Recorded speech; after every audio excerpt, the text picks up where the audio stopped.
감사함으로 하나님의 말씀을 우리의 온 심령에 받았습니다. 거룩한 빛으로 나아가는 예배, 거룩한 빛으로 나아가는 예배, 이런 제목으로 함께 은혜 나누겠습니다. 오늘 우리는 이사야서 2장을 읽었습니다. 이사야 선지자는 주전 8세기에 활동했던 예언자입니다. 그가 활동했을 때 이스라엘은 두 개의 나라가 나뉘어져 있었습니다. 북쪽은 이스라엘 왕국, 남쪽은 유다 왕국. 그래서 북이스라엘 왕국, 남유다 왕국 이렇게 부릅니다. 하나님은 이사야 선지자는 남쪽 유다 왕국에 살고 있지만 북쪽 이스라엘 왕국과 남유다 왕국에 대한 두 왕국 모두에 대한 예언의 말씀을 주셨습니다. 오늘 이사야 2장 1절을 보십시오. 아모스의 아들 이사야가 받은 바 유다와 예루살렘에 관한 말씀이라. 이사야의 아버지는 아모스입니다. 아모스서를 쓴 선지자 아모스는 아닙니다. 아모스 히브리어로 아모츠입니다. 뜻은 강한, 용감한, 튼튼한 이런 뜻입니다. 아모스는 이 이사야의 아버지인 아모스는 왕의 친척입니다. 그러므로 이사야도 왕의 친척입니다. 그래서 다른 예언자와 달리 왕궁을 쉽게 드나들었던, 그래서 왕과 쉽게 만날 수 있었던, 왕에게 쉽게 하나님의 뜻을 전할 수 있었던 예언자가 바로 이사야 선지자입니다. 이사야는 유다 왕국에 살고 있지만 하나님은 북이스라엘 왕국과 남유다 왕국에 대한 두 나라에 대한 예언의 말씀을 주십니다. 그는 하나님의 말씀을 받았습니다. 하나님의 말씀을 받았다는 게 뭘까요? 이 받았다 이 말이 히브리어로 하자입니다. 뜻은 보다, 인식하다, 미래를 알게 되다 이런 뜻입니다. 하나님의 말씀을 받았다는 건 세 가지 중에 하나입니다. 하나님이 보여주시는 환상을 본 것이나, 또는 기도 중에 하나님이 주시는 깨달음을, 통찰력을 얻게 된 것이나, 또는 미래에 일어날 일들을 여러 통로로 하나님이 알려주신 것입니다. 이사야 선지자는 다양한 방법으로 하나님의 말씀을 받았습니다. 그리고 받은 말씀을 사람들에게 전했습니다. 그 전한 내용이 이사야서입니다. 이사야서의 맨 앞에 1장부터 5장까지는 하나님이 재판하시는 것처럼 하나님의 말씀을 전하십니다. 하나님은 이스라엘 백성들을 재판장으로 불러서 이스라엘 백성들의 죄를 고발하십니다. 이스라엘 백성들은 거룩함을 잊어버렸어요. 그리고 창녀와 같이 더러워졌습니다. 그들의 예배는 외식적이고 형식적입니다. 이사야 1장 12절입니다. 너희가 내 앞에 보이러 오니 이것을 누가 너희에게 요구하였느냐? 내 마당만 밟을 뿐이니라. 이들은 하나님을 만나야 되겠다라는 갈망 없이 그냥 예배 자리에 나와서 사람들에게 경건한 사람인 것처럼 보이기 위하여 성전의 마당만 밟고 갑니다. 하나님이 묻습니다. 그런 식의 예배를 누가 요구했느냐? 이들은 예배라는 형식에 참여했고 기도도 드렸고 헌금도 했고 또 제물도 바쳤습니다. 그렇지만 진심으로 하나님을 만나야 되겠다라는 열망은 없습니다. 이들은 진심으로 하나님의 말씀을 듣지도 않습니다. 그 결과 욕망과 욕구를 다스리지 못하고 욕망에 끌려다니는 혼돈의 삶, 욕심에 이끌려 마음대로 죄를 저지르는 브레이크가 없는 자동차와 같은 죄로 폭주하는 인생을 살아가고 있습니다. 하나님이 그렇게 살아가는 이스라엘 백성들을 보고 그들의 예배에 대하여 역겹다고 말씀하십니다. 세번역 성경에는 너희들이 드리는 예배, 너희들이 드리는 헌금, 너희들이 드리는 기도 역겹다 이렇게 말씀하십니다. 하나님은 이 이스라엘 백성들을 재판장에서 심판하실 수밖에 없다고 선언하십니다. 이사야 1장 28절입니다. 패역한 자와 죄인은 함께 패망하고 여호와를 버린 자도 멸망할 것이라. 너희들이 하나님을 버렸기 때문에 너희는 멸망할 수밖에 없다. 그렇게 하나님이 선언하신 것입니다. 이스라엘 백성들은 멸망 앞에 놓여 있습니다. 이 멸망 앞에 놓여 있는 하나님의 백성이 구원을 받으려면 어떻게 해야 될까요? 이 질문 앞에 이사야서 2장이 대답합니다. 이 질문 앞에 하나님의 답을 알려줍니다. 멸망 앞에 놓여 있는 하나님의 백성은 어떻게 해야 구원받을 수 있습니까? 하나님이 이렇게 대답하십니다. 예배부터 바로 드리자. 예배부터 바로 드리자. 그렇게 말씀하십니다. 하나님은 이사야 선지자에게 세상 끝날에 있을 예배를 환상으로 보여주십니다. 이사야 2장 2절입니다. 말일에 여호와의 전에 산이 모든 산 꼭대기에 굳게 설 것이요 모든 작은 산 위에 뛰어나리니 만방이 그리로 모여들 것이라. 마지막 날에 하나님의 성전이 있는 산이 가장 높은 곳에 우뚝 서고 그 산으로 만방 모든 나라의 백성들이 몰려들게 됩니다. 이 예배를 드리러 몰려오는 이 사람들은 누구죠? 구원받은 사람들입니다. 하나님의 은혜로 구원받은 사람들이 감사의 예배를 드리기 위하여 모든 열방으로부터 예배를 드리러 하나님께로 몰려오게 됩니다. 구원받은 그들은 어떤 예배를 드릴까요? 그들은 빛의 예배를 드리게 됩니다. 오늘 말씀 이사야 2장 5절입니다. 야곱의 족속아 오라 우리가 여호와의 빛에 행하자. 빛 히브리어로 오르입니다. 빛 조명이라는 뜻입니다. 하나님이 빛을 비춰주시는 거예요.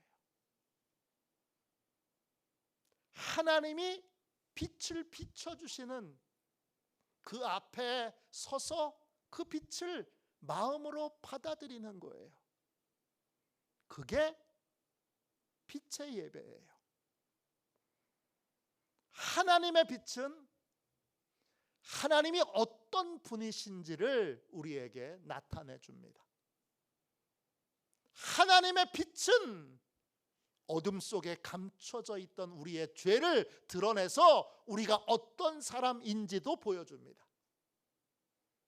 하나님의 빛은 캄캄하여 어디로 어떻게 살아가야 될지 모르는 우리의 미래에 대해서, 우리의 선택과 결정에 대해서 하나님이 이렇게 나아가라고 빛을 비춰주십니다. 하나님의 빛을 받아들이는 예배, 하나님의 빛을 경험하는 예배, 그런 예배가 빛의 예배입니다. 하나님은 이 빛의 예배를 회복하라고 말씀하십니다. 빛의 예배를 회복하면 우리는 달라지지 않을 수 없습니다. 하나님은 멸망 앞에 서 있는 하나님의 백성들을 향하여 빛의 예배를 회복하라, 그리하면 구원을 받을 것이다 말씀하고 계십니다.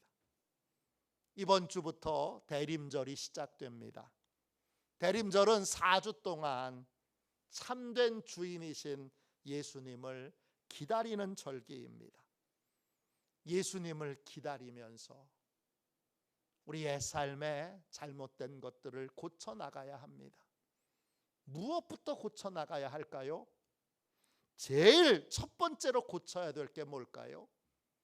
예배를 드리는 태도와 자세입니다. 나의 예배는 하나님의 빛 앞에 정직하게 진실하게 서는 시간입니까? 빛을 발하시고 빛을 비추시는 하나님 앞에 진실하게 설 때 우리에게 어떤 변화가 있을까요?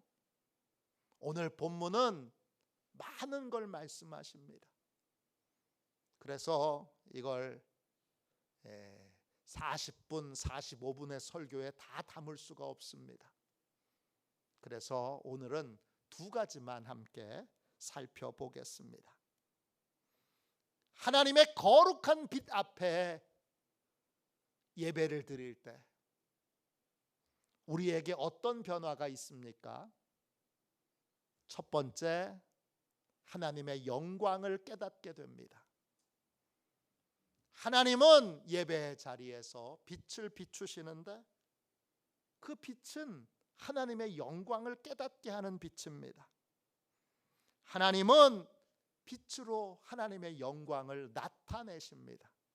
이사야 60장 19절입니다. 다시는 낮에 해가 내 빛이 되지 아니하며 달도 내게 빛을 비추지 아니할 것이요 오직 여호와가 내게 영원한 빛이 되며 내 하나님이 내 영광이 되리니 그랬습니다.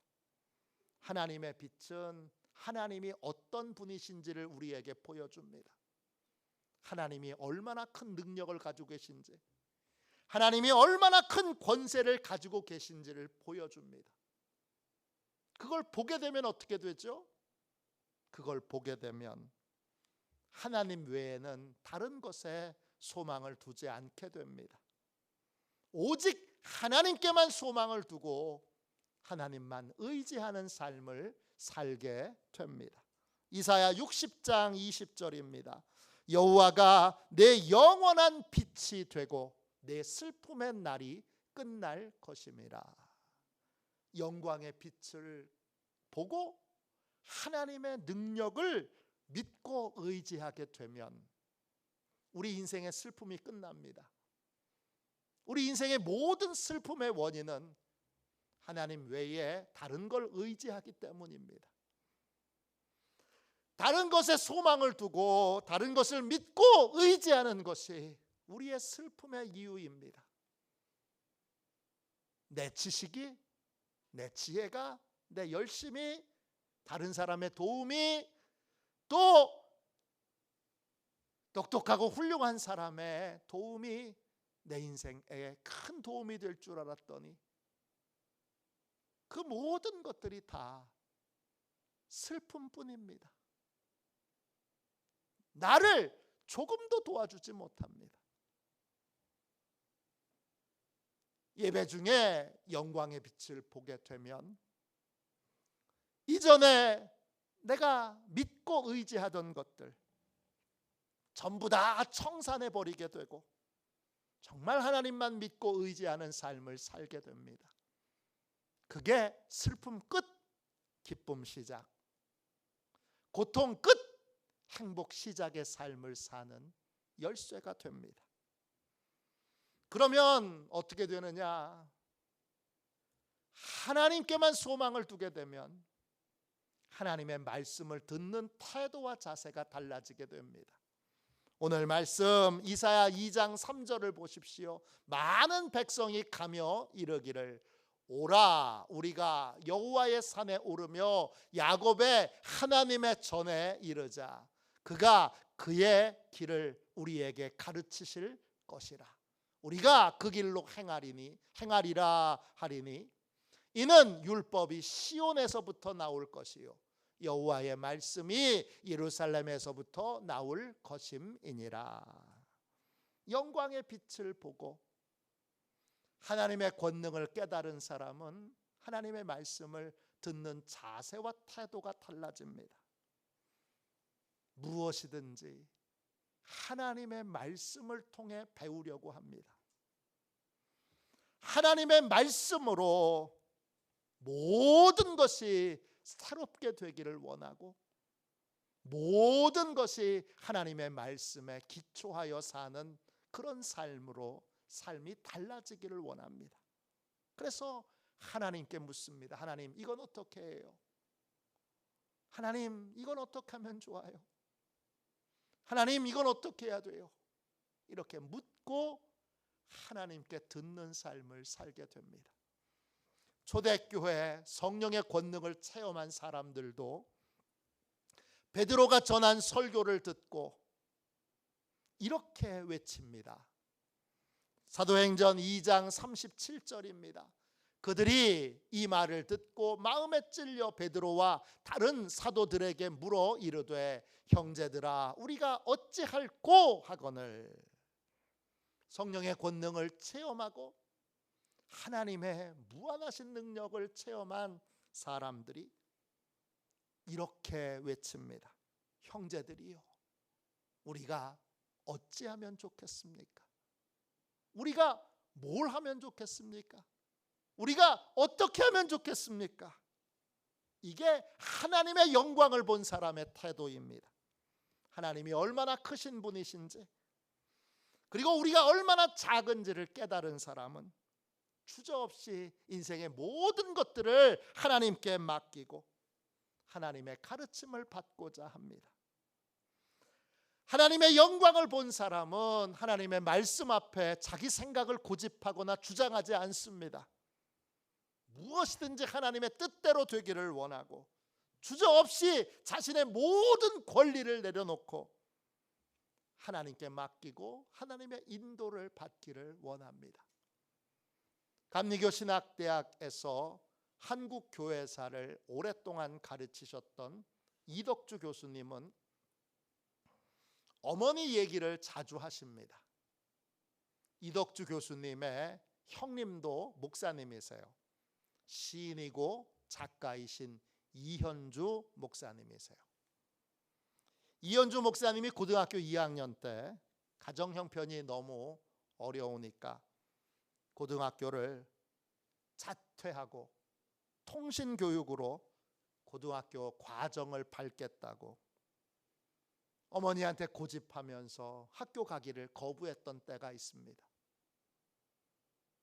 그때 남편은 일찍 돌아가시고 홀로 계셨던 어머니는 견딜 수 없는 아픔을 느꼈다고 합니다.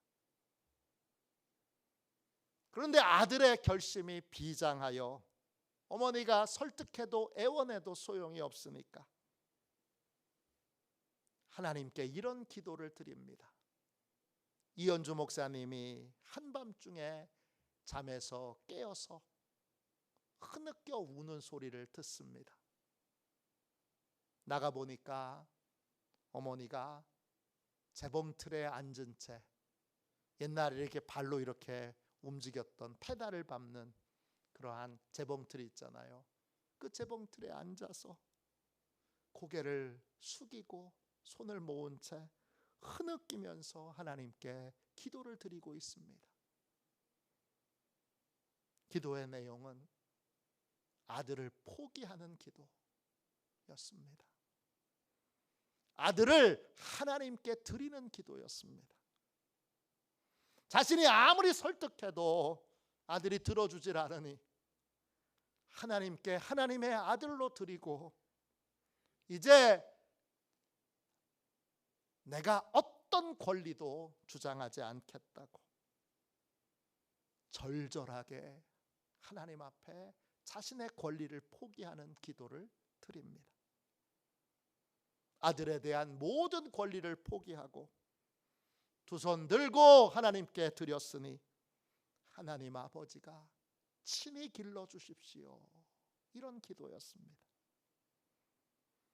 하나님의 영광을 본 사람, 그 사람은 자신의 권리를 포기하는데 주저함이 없습니다. 나와 비교되지 않는 하나님의 큰 권능을 받기 때문입니다. 하나님의 영광을 본 사람은 인간적으로 도저히 포기할 수 없는 것도 기쁨으로 포기합니다. 왜냐? 하나님이 얼마나 대단한 분이신지를 보았기 때문에 하나님께 맡기면 반드시 잘 되고 반드시 복되게 되고 반드시 형통케 되는 것을 알고 믿게 되었기 때문입니다. 이것이 빛의 예배를 드린 사람의 모습입니다. 두 번째, 하나님의 거룩한 빛 앞에서 예배 드릴 때 우리에게 어떤 변화가 있습니까? 둘째, 내 죄와 허물을 깨닫게 됩니다. 요한 1서 1장 5절입니다. 하나님은 빛이시라 그에게는 어둠이 조금도 없으시다는 것이니라. 하나님은 빛이시고 하나님께는 어둠이 조금도 없으십니다. 하나님은 완전한 빛, 거룩한 빛으로 우리에게 빛을 비춰주십니다. 그러면 우리도 알지 못했던 어둠 속에 감춰져 있던 우리의 죄와 허물들이 드러나게 됩니다. 거룩한 빛 앞에 서게 되면 우리는 어둠 속에 감춰져 있던 죄를 깨닫게 되고 허물을 깨닫게 되고 그리고 그 죄와 허물을 하나님 앞에 자백하지 않을 수 없게 됩니다.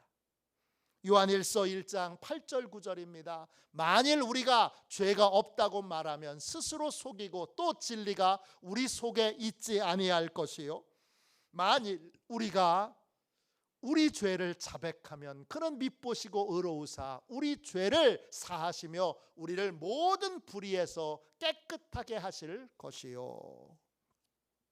거룩한 빛 앞에 서면 감춰져 있던 어둠 속에 숨겨놨던 모든 죄가 드러나게 됩니다. 그러면 죄를 자백하게 되고 그러면 하나님의 빛 가운데 용서를 받게 되고 그리고 하나님 앞에서 어떤 것도 감추거나 숨기지 않는 빛 가운데 사는 삶을 살아가게 됩니다. 예수님도 자신을 세상의 빛이라고 부르셨습니다. 예수님을 나의 주님으로 영접할 때 예수님이 우리의 내면에 우리의 어둠에 빛을 비춰주십니다. 요한복음 8장 12절입니다.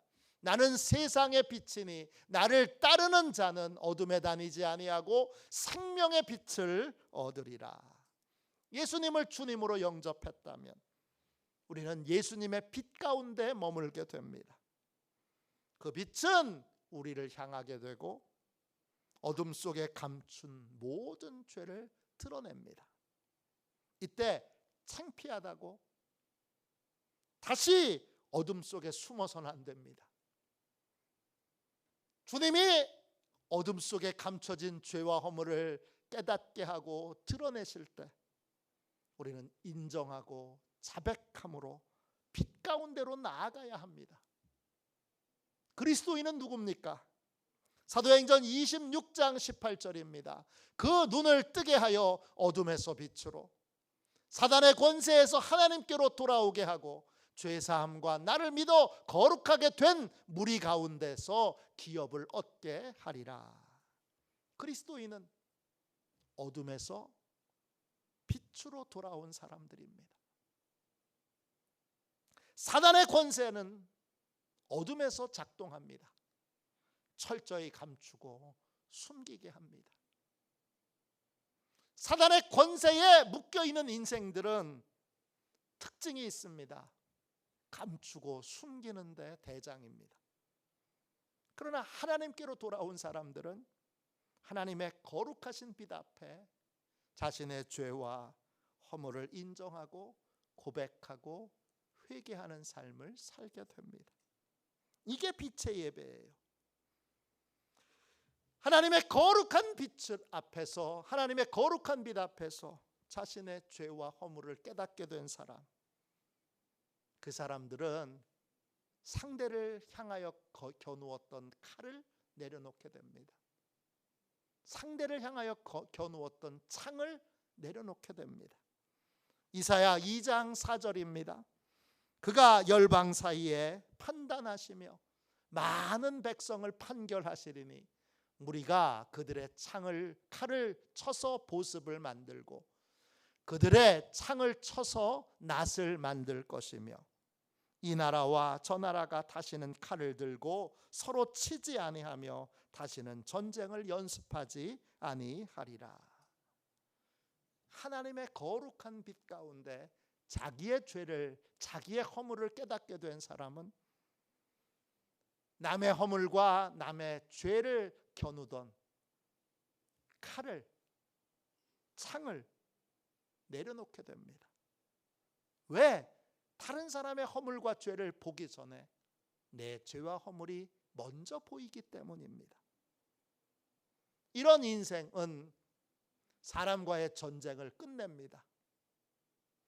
사람에게 탓하고 사람을 원망하고 사람을 미워하고 사람을 정죄하던 것에서 이제 벗어나게 됩니다. 왜냐? 다른 사람의 허물을 보기 전에 먼저 거룩한 빛 가운데 내 죄와 내 허물이 너무 선명하게 보이기 때문입니다. 하나님의 거룩한 빛, 그 빛은 우리에게 화평을 줍니다. 하나님의 거룩한 빛이 우리에게 비춰지기 전까지 우리는 자신의 허물과 자신의 죄를 보지 못합니다. 왜 그렇습니까? 우리의 눈은 항상 외부로 향해 있기 때문입니다. 육신의 눈뿐만 아니라 영혼의 눈도 외부로 향하게 되어 있습니다. 그래서 다른 사람의 허물과 죄는 잘 보는데 자기 죄는, 자기 허물은 보지 못합니다. 내 죄는 보지 못하고 남의 죄만 볼 때 우리는 하나님이 세워놓으신 이 질서와 조화를 깨트리고 파괴하는 삶을 살게 됩니다. 요한복음 8장에 보면 서기관과 바리새인들이 가늠하다 현장에 잡힌 여자를 예수님께 끌고 옵니다. 이 서기관과 바리새인들은 놀라운 능력을 가지고 있습니다. 어떤 능력이냐? 다른 사람의 죄를 찾아내는데 정말 탁월한 능력이 있습니다. 은밀하게 이루어지는 간음의 현장을 추적해서 잡아냅니다. 쉬운 일입니까? 어려운 일입니까? 어려운 일이죠. 얼마나 조심했겠습니까? 그런데도 이 어려운 일들을 서기관과 바리새인들이 해냅니다. 이들이 어떻게 죄를 찾아내는데 이렇게 탁월한 능력을 발휘할 수 있습니까? 그들 마음에 죄가 있기 때문입니다. 죄가 죄를 찾아냅니다. 민수기 32장 23절입니다. 너희 죄가 반드시 너희를 찾아낼 줄 알라. 죄가 죄를 찾아냅니다. 찾아낸다 히브리어로 마차입니다. 뜻은 위치가 어디인지 정확하게 알아낸다, 이런 뜻입니다. 죄는 죄가 있는 위치를 잘 찾아냅니다. 죄가 죄를 찾아내는 것입니다. 간음한 현장을 잡을 수 있었던 이유는 간음이 이루어지는 위치를 이 바리새인들과 서기관들이 잘 알았기 때문입니다. 우리나라 도둑 중에 조세형이라는 분이 있습니다. 들어보셨죠? 도둑질로 11번 감옥에 갔습니다. 유명한 부잣집을 털어서 화제가 되기도 했습니다. 감옥에서 출소한 다음에 한동안 보안업체인 S1이라는 곳에서 많은 수당을 받으면서 자문위원으로 활동을 했습니다. 보안업체는 도둑이 들지 않도록 방지하는 역할을 하는 곳인데, 이런 곳에 여러분 경찰청 수사관이 아니라 왜 도둑 조세형을 자문위원으로 뽑았을까요? 도둑이 도둑질하는 길을 제일 잘 알기 때문입니다. 일반 사람은 안 보여요. 그런데 도둑은 건물을 보면 어떻게 넘어가서 어떻게 그 집의 물건을 찾아내서 털어낼지가 금방 보입니다. 그래서 비싼 돈을 들여서 자문위원으로 위촉한 것입니다. 2023년도 이 조세영 씨는 85세의 나이로 감옥에서 출소한 지 한 달 만에 도둑질하다가 다시 감옥에 갔습니다. 죄가 죄를 찾아냅니다. 2002년도 상영한 영화 중에 Catch Me If You Can 이라는 영화가 있습니다. 실화를 바탕으로 한 영화죠. 우리말로 번역하면 잡을 테면 잡아봐, 뭐 이런 제목의 영화입니다. 이 영화에 실제 주인공이 있습니다. 이 영화가 실화를 바탕으로 한 영화예요. 주인공의 이름은 프랭크 에버그네일 주니어라고 하는 분이에요. 이 영화에서는 레오나르도 디카프리오가 연기를 했던 그런 사람입니다. 이 사람은 프랭크 에버그네일 주니어는 대단한 사기꾼이에요. 수많은 사기를 쳤는데 대표적인 게 위조 수표를 발행하는 거예요. FBI 수사관이 13년 동안을 추적해서 겨우 이 사람을 잡았어요. 그리고 감옥에 보내지 않고 뭘로 활용하게 됐느냐? FBI 특별수사관으로 임명하게 됩니다. 다른 사람은 위조 수표를 봐도 이게 위조 수표인지 아닌지를 모릅니다. 그런데 프랭크 에버그네일 주니어는 금방 압니다. 어떤 잉크를 썼고 어떤 활자를 쓰고 어떤 종이를 사용하는지 기가 막히게 압니다. 똑똑해서 아는 게 아니에요. 오랫동안 죄에 깊숙이 관여했기 때문에 아는 것입니다. 죄가 죄를 찾아냅니다. 도둑은 도둑 맞지 않아요. 사기꾼은 사기를 당하지 않습니다. 왜냐? 죄가 죄를 찾아내기 때문입니다. 그러니까 우리 중에 이런 말을 하는 사람은 참으로 조심해야 될 사람입니다. 다른 사람은 다 속여도 나는 못 속여. 무슨 뜻입니까? 내 안에 죄를 발견하는 죄가 가득 차 있다는 뜻입니다. 남을 속이고 사기치는 죄가 내 안에 가득 차 있다는 뜻입니다. 그 죄를 쉽게 찾아내는 이유는 내 안에 그 죄가 어둠 가운데 감춰져 있기 때문입니다. 서기관과 바리새인들은 의기양양하게 가늠하다 현장에 잡힌 여인을 끌고 왔습니다. 이들은 나는 죄가 없어 이렇게 생각하고 이 죄인을, 이 가늠하다 현장에 잡힌 이 나쁜 여자를 강력한 방법으로 처벌함으로 정의를 실현하고자 합니다. 그런데 예수님이 이들에게 한마디 말씀을 하십니다. 요한복음 8장 7절입니다. 너희 중에 죄 없는 자가 먼저 돌로 치라. 이 한마디의 말씀이 강력한 처벌로 정의를 실현하려고 했던 사람들의 마음에 빛을 비춰줍니다. 그들은 각자의 죄를 보게 됩니다. 주님이 그들 각자의 감춰져 있던 어둠 속에 숨겨놨던 죄들을 다 보고 계셨다는 걸 깨닫게 됩니다. 그러자 여인을 향하여 들고 있던 돌을 내려놓게 됩니다. 이 사람들이 여인을 향하여 긍휼과 자비를 품지 않았던 이유는 뭡니까? 죄가 없기 때문입니까? 아닙니다. 정의를 실현하기 위해서입니까? 아닙니다. 왜 도대체 이 여인을 정죄하려고 했습니까? 자기 죄가 보이지 않았기 때문입니다. 이것이 하나님의 질서를, 하나님의 조화를 깨트리는 주범입니다. 자기 죄가 보이지 않을 때 죄인은 전쟁으로, 강력한 처벌로 정의를 실현하려고 듭니다. 이렇게 나서는 이유는 자기가 안 보이기 때문입니다.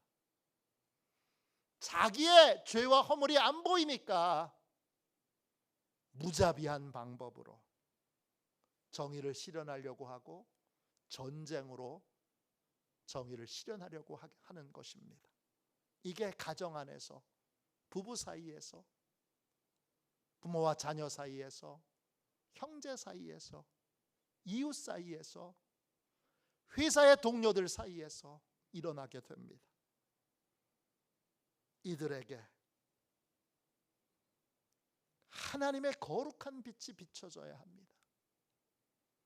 빛의 예배는 하나님의 거룩한 빛 앞으로 나와서 내 죄와 내 허물을 깨닫게 되는 것입니다. 그러면 다른 사람을 탓하며 들고 있던 칼을, 다른 사람을 겨냥하여 그 심장을 찌르기 위해 들고 있던 창을 내려놓게 됩니다. 그 어떤 사람과도 하나님의 거룩한 빛을 비춘 사람은 조화를 이루게 되고 화평을 이루게 됩니다. 왜냐? 자기의 허물이 먼저 보이기 때문입니다.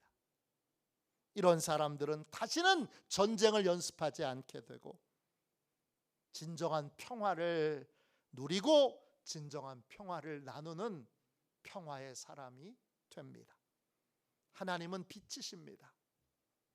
하나님은 빛을 통해 하나님의 권세와 능력을 나타내십니다.